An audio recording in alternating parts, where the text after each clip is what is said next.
تاسو کوم خپل یو داسې ښه عادت چې هغه تاسو خپل بچو ته یا ځوانانو ته منتقل کول غواړئ؟ کوم سیاسي دو شخصیات مخالفینو سره ښه دوستانه ده، ښه ګپ شپ کوي؟ دې کسانو په حواله باندې یو جمله، الیمین ګندپور. الیمین ګندپور چې دی مریم نواز چې دی نو هغه مشتاق احمد خان ایمل ولی خان فیلډ مارشل عاصم منیر بس خوش قسمت دی چې یو د پاک بھارت جنگ نه مخکې ان پاپولر او الله له مقام کې پاپولر شو. السلام علیکم سر. جی وعلیکم السلام. سر موږ خو یو تاسو پہچان د دې نه کېږي چې تاسو سینیور وزیر پاتې شوی، وزیر بلدیات پاتې شوی، امیر جماعت اسلامی ضلع KPK شمالي. تاسو بخپل تعارف په کوم الفاظو کې کوئ؟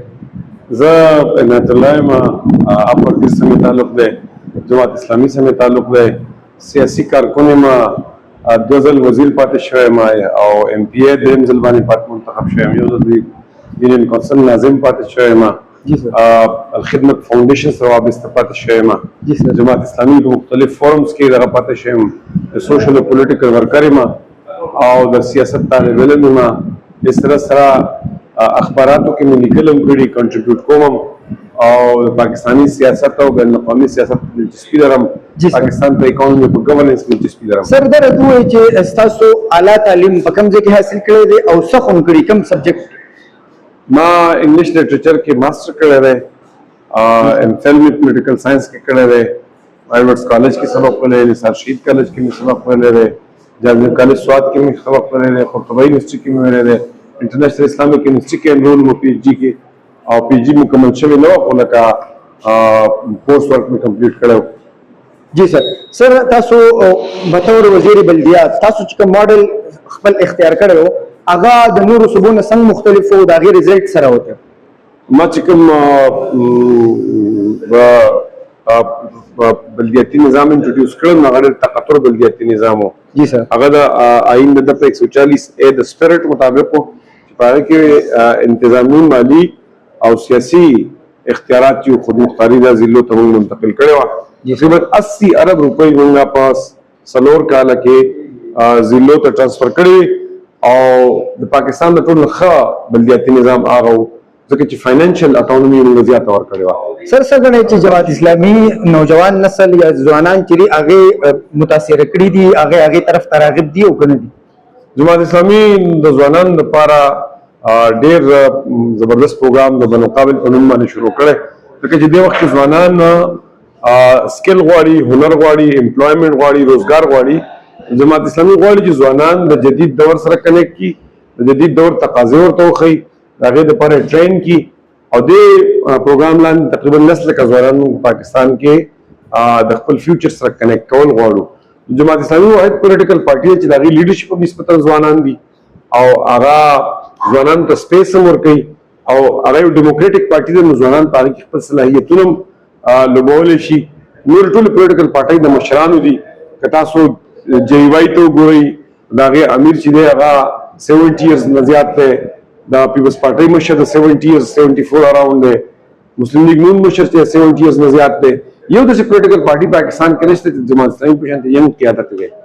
سر په سیاست نه علاوه خو په زندګۍ کې نور هابیز څه دي؟ سیاست نه علاوه زه ریډینګ کوم، کتابونه کلیکټ کوم، کتابونو سره شوق لرم او کله کله بهر ځو، چکر ته، پکنیک ته، آوټینګ ته، ملک نه بهر هم ځو، پاکستان خوبصورتیان وینو.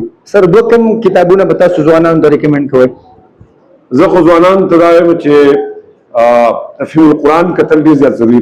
تفهیم القرآن د نیتر ماسټر پیس دی او تفهیم القرآن کې سیرت هم شته، تاریخ هم شته، فقه هم شته، حدیث هم شته او د جدید دور چې کوم چیلنجز دي د هغې حوالې سره د انسان د ذهني اشکالاتو وضاحت هم شته. زه دا ریکمنډ کول غواړم چې دا دې وګوري او په سیرت باندې د شبلی نعماني او سید سلیمان ندوي سیرت النبی دا دوه داسې کتابونه چې دا ماسټر پیسز دي، دا ویل چې دي نو د دې په نتیجه کې د اسلام یو کمپریهنسیو او جامع فهم حاصلېږي. سر د کوم سیاسي دو شخصیات مخالفینو سره ښه دوستانه ده، ښه ګپ شپ کوي؟ یعنی په دې خیبر پښتونخوا کې خو د وخت پیپلز پارټي کې احمد قومي صاحب د هغه سره زما ډېر ښه انډرسټینډینګ دی، اے ایم پی د سردار حسین بابک سره زما ښه انډرسټینډینګ دی، او صوبه کې نورم پولیټیکل پارټیو کې خلک شته چې د هغو سره زموږ یو ښه انډرسټینډینګ او ښه ملګرتیا ده د هغې د جماعت اسلامي نه علاوه. سر تاسو کوم خپل یو داسې ښه عادت چې هغه تاسو خپل بچو ته یا ځوانانو ته منتقل کول غواړئ؟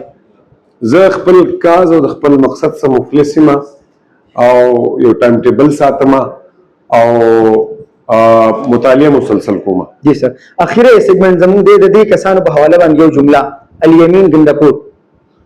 الیمین ګندپور چې دی دا د دې صوبې تاریخ بدعنوان او انکامپیټنټ وزیر اعلی دی. جی مریم نواز.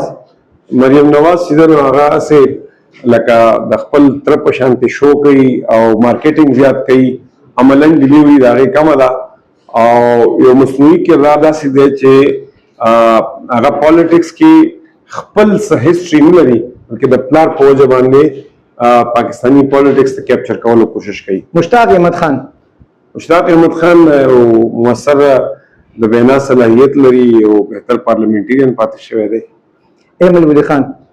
ایمل ولی خان د ناشنا او عجیبه خبرو لپاره مشهور دی. اخیره فیلډ مارشل عاصم منیر. فیلډ مارشل عاصم منیر بس خوش قسمته دی چې یو د پاک بھارت جنگ نه مخکې ان پاپولر او الله ورله موقع ورکړه پاپولر شو. اخیر کې به ځوانانو ته څه پیغام ورکوئ؟ ځوانان د پاکستان چې د مستقبل دی د پاکستان او ځوانان امید دی د پاکستان.